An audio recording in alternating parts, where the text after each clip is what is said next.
Welcome to this channel, and in this video we'll start a new chapter number 12 of class 11 physics. This is kinetic theory of gases. और इस video में इस chapter में हमें क्या क्या पढ़ना है, देखो हमें पढ़ना है मॉलिक्यूलर नेचर ऑफ मैटर पढ़ना है, गैसेस और जो मैटर है वो मॉलिक्यूल से बने, ओके। एंड उसमें हम मीन फ्री पाथ के बड़े में पढ़ेंगे, ठीक है। जब कोलिजन होगा, जैसे गैस में जो मॉलिक्यूल्स है वो मूव कर रहे हैं, वो कोलाइड करेंगे, तो दो कोलिजन के बीच में जो पाथ ट्रेवल करता है, ठीक है, उसको क्या बोलेंगे, that is the free path. और एवरेज ले लेंगे तो मीन फ्री पाथ हो जाएगा, ओके। इसके बाद हम बिहेवियर ऑफ गैसेस पढ़ेंगे, इसमें आइडियल गैस और रियल गैस पढ़ेंगे। उसको समझने पहले हमें गैस लॉज समझने पड़ेंगे। We have mainly two laws, there are 3-4 laws and one law is Boyle's law. Boyle's law क्या कहता है कि जैसे एट कॉन्स्टेंट टेम्परेचर जो प्रेशर होगा वो क्या होगा, वॉल्यूम के इन्वर्सली प्रोपोर्शनल होगा। मतलब टेम्परेचर जब कांस्टेंट रहेगा, अगर हम प्रेशर को बढ़ाते हैं तो वॉल्यूम कम हो जाएगा, या वॉल्यूम को बढ़ाते हैं तो प्रेशर कम हो जाएगा, ठीक है। प्रेशर और वॉल्यूम इन्वर्सली प्रोपोर्शनल, ये बॉयल्स लॉ कहता है, ओके। पीवी इक्वल कांस्टेंट आ जाएगा। फिर चार्ल्स लॉ की बात करेंगे। चार्ल्स लॉ क्या कहता है कि at constant pressure volume directly proportional temperature के। कांस्टेंट टेम्परेचर पे, प्रेशर पे वॉल्यूम, टेम्परेचर बढ़ाने पे वॉल्यूम बढ़ जाएगा, ठीक है। ये चार्ज और डिटेल में देखेंगे इसको भी हम, ओके। और इसके बाद ऐसी गैसेस जो गैस लॉज को हर कंडीशन में फॉलो करेगी, उन्हें आइडियल गैस बोलेंगे, ठीक है। प्रैक्टिकल मतलब थ्योरी में जो गैसेस है ना, ऐसी रियल में कोई गैसेस नहीं होगी ऐसी जो हर कंडीशन में फॉलो करे। हम देखें जो हायर टेम्परेचर में वेरिएशन आ जाता है, तो रियल गैस क्या होगी, जो गैसेस लॉ को सर्टेन कंडीशन में फॉलो करती हैं, नॉट ऑल कंडीशन, ओके। यहाँ ग्राफ से हम समझेंगे कि वो लो प्रेशर हाई टेम्परेचर में ही real gas ideal behaviour show करती है, ओके।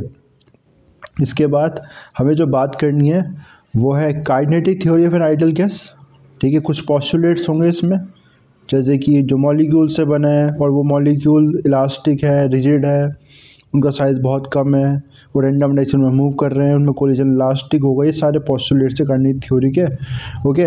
और उसके बाद हम इस बेसिस में pressure of an ideal gas निकाल सकते हैं। जो प्रेशर होगा, जो कोलाइड कर रहे हैं, जो मॉलिक्यूल से मूव कर रहे हैं, वो जो कंटेनर में रखे हैं उससे कोलाइड कर रहे हैं, उनमें फोर्स लगा रहे हैं और उस पर प्रेशर उस वजह से, तो जो मॉलिक्यूल कोलाइड कर रहे हैं वॉल्स ऑफ द कंटेनर, तो उस वजह से प्रेशर लगा रहे हैं, ओके। उसके अब हम डेरिवेशन करेंगे, इंपॉर्टेंट डेरिवेशन रहेगी है, ठीक है। तो उसमें पी जो आ जाएगा 1/3 रो वी एवरेज वेलोसिटी के स्क्वायर के इक्वल आ जाएगा, ओके।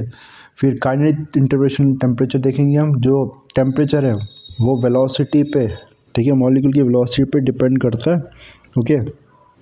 तो टेम्परेचर बढ़ेगा तो ये वेलोसिटी बढ़ेगी, या फिर जो मॉलिक्यूल्स हैं उनकी वेलोसिटी बढ़ेगी तो टेम्परेचर बढ़ेगा, ठीक है। यहाँ से फॉर्मूला आ जाएगा E = 3/2 kT, ठीक है। और इसके बाद हम बात करेंगे यहाँ पर मीन फ्री पाथ की भी बात करनी है हमें, ठीक है। तो मीन फ्री पाथ का फॉर्मूला फाइंड आउट करेंगे, और एक लॉ ऑफ एक्यूपार्टीशन ऑफ एनर्जी भी फाइंड आउट करना है, ओके।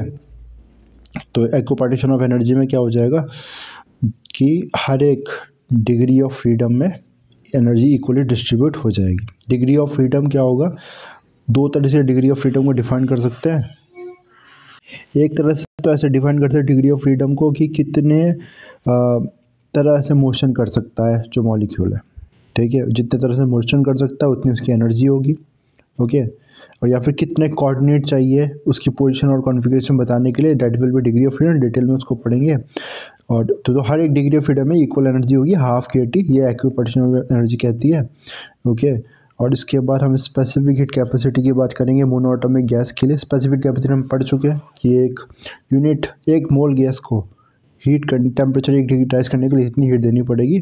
तो मोनो एटॉमिक गैस के लिए specific at constant volume, specific at constant pressure, और ये हम फाइंड आउट कर लेंगे in terms of the with the use of degrees of freedom and the energy, ठीक है।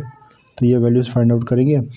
और इसके बाद फिर हम बात करेंगे मीन फ्री पाथ की इक्वेशन की, ठीक है। मीन फ्री पाथ मैंने बताया अभी आपको, उसकी इक्वेशन क्या होती है वो स्टडी करेंगे। तो ये सारा एक समराइज़ कर दिया मैंने इस चैप्टर को। तो अब जब नेक्स्ट वीडियो में हम बात करेंगे तो स्टार्ट करेंगे स्टार्टिंग से, ओके। तो फिर मिलते हैं नेक्स्ट वीडियो में। ठीक है, एक समरी थी पूरे चैप्टर की। Thanks for watching. Next video में मिलते हैं।